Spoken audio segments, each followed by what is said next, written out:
پر doctor صاحب کا بہت بہت شکریہ کہ انہوں نے تمام پی ٹی آئی کے ورکر کو، عہدیداروں کو،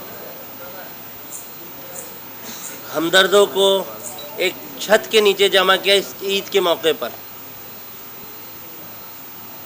میں یہاں پہ آپ لوگوں سے چند باتیں کہنا چاہوں گا جو اس تحریک میں ایک جو طبقہ پس رہا ہے، جاگیردار، انڈسٹریلسٹ،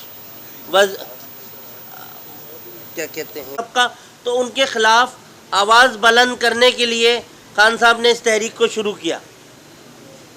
اور سب سے جو منصوبہ ہے خان صاحب کا وہ یہ ہے کہ اس ریاست کو ہم مدینے کی ریاست کے طریقے سے اس کو ہم بنائیں، اس پاکستان کو، کیونکہ پاکستان جب بنا تھا تو ہمارا نعرہ تھا لا الہ الا اللہ محمد الرسول اللہ۔ پاکستان کا مطلب یہی بتایا گیا تھا ہمیں، لیکن بدقسمتی سے 75 سال گزرنے کے باوجود وہ نعرہ تو لگایا گیا لیکن عملاً اس ملک میں کچھ بھی نہیں ہوا۔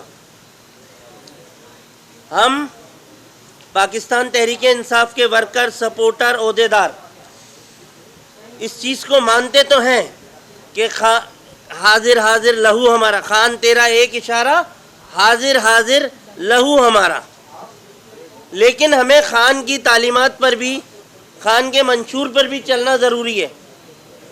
خالی ایک نعرہ ہی نہیں لگانا ہم نے۔ خان کی آپ تقاریر سنیں، بیان سنیں تو خان نے ہمیشہ ایک بات کہی ہے کہ میں کبھی بھی اس ملک کے آئین کے خلاف نہیں گیا، اس ملک کے قانون کے خلاف کبھی نہیں گیا۔ تو ہمارا بھی ایک پی ٹی آئی کا ورکر ہونے کے تحت یہ فرض بنتا ہے کہ ہم بھی اس پاکستان کے آئین اور قانون کے خلاف کبھی بھی نہیں جائیں، اس ریاست کے خلاف کبھی بھی نہیں جائیں، کیونکہ جو بیرونی طاقتیں، جو پاکستان دشمن طاقتیں، وہ یہ چاہتی ہیں کہ اس تحریک کو، جو ایک صحیح تحریک ہے جس میں قانون آئین کی بالادستی ہمارے اوپر فرض ہے، ہم اس کے خلاف جائیں۔ صحیح اور غلط میں ایک دھاگے کا فرق ہوتا ہے، یہ بات ہمیں سمجھنی ہوگی۔ انسان لا الہ الا اللہ محمد الرسول اللہ پڑھتا ہے تو مسلمان ہو جاتا ہے، لیکن جب لا الہ الا اللہ نعوذ باللہ محمد الرسول اللہ نہیں کہتا تو وہ مسلمان نہیں رہتا۔ تو قانون کی پابندی میں اور قانون کے خلاف جانے میں صرف ایک لفظ کا اور ایک دھاگے کا فرق ہوتا ہے۔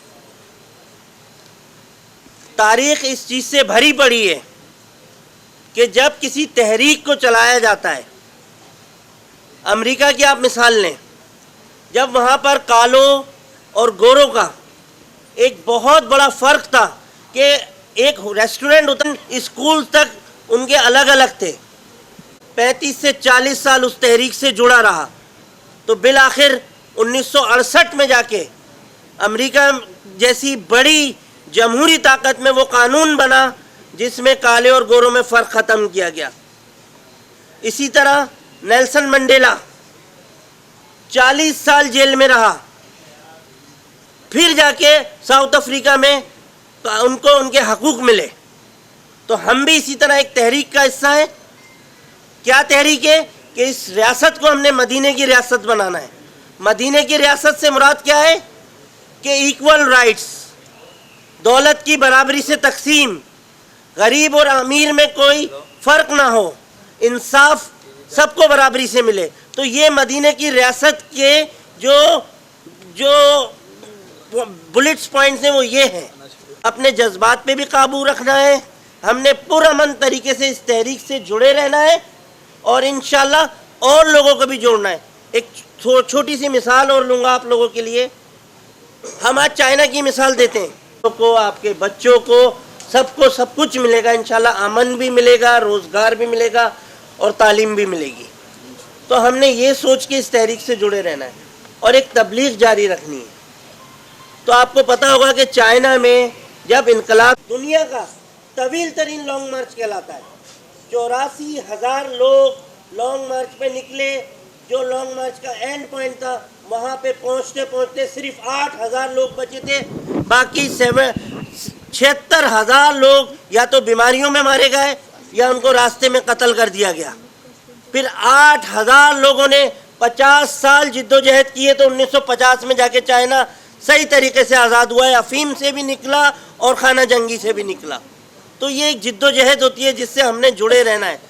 کبھی جد و جہد میں آپ ہلکے بھی ہو جاتے ہو, کبھی رک بھی جاتے ہو, کبھی تیز بھی چلتے ہو. یہ جد و جہد کا حصہ ہوتا ہے. تو ہمارے دوست اکثر کہتے ہیں کہ یار پی ٹی آئی کا لائل ہیں, جتنے لوگ یہاں بیٹھے ہیں وہ تمام لوگ لائل ہیں, جو آ نہیں سکے وہ بھی لائل ہیں. آپ دیکھیں جب آپ پی ٹی آئی کا جھنڈا لے کے نکلتے ہیں تو ہزاروں لوگ آپ کے ساتھ کھڑے ہو جاتے ہیں. الیکشن ہوا, اس الیکشن میں 8 فروری کو آپ کو یہ بات اب نہیں کہنی چاہیے کہ لوگ آپ کے ساتھ نہیں ہیں. آپ کو بتا دیا لوگوں نے کہ وہ آپ کے ساتھ کھڑے ہیں.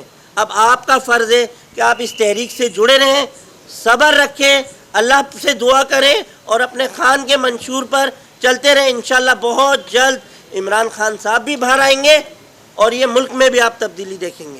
بہت بہت شکریہ.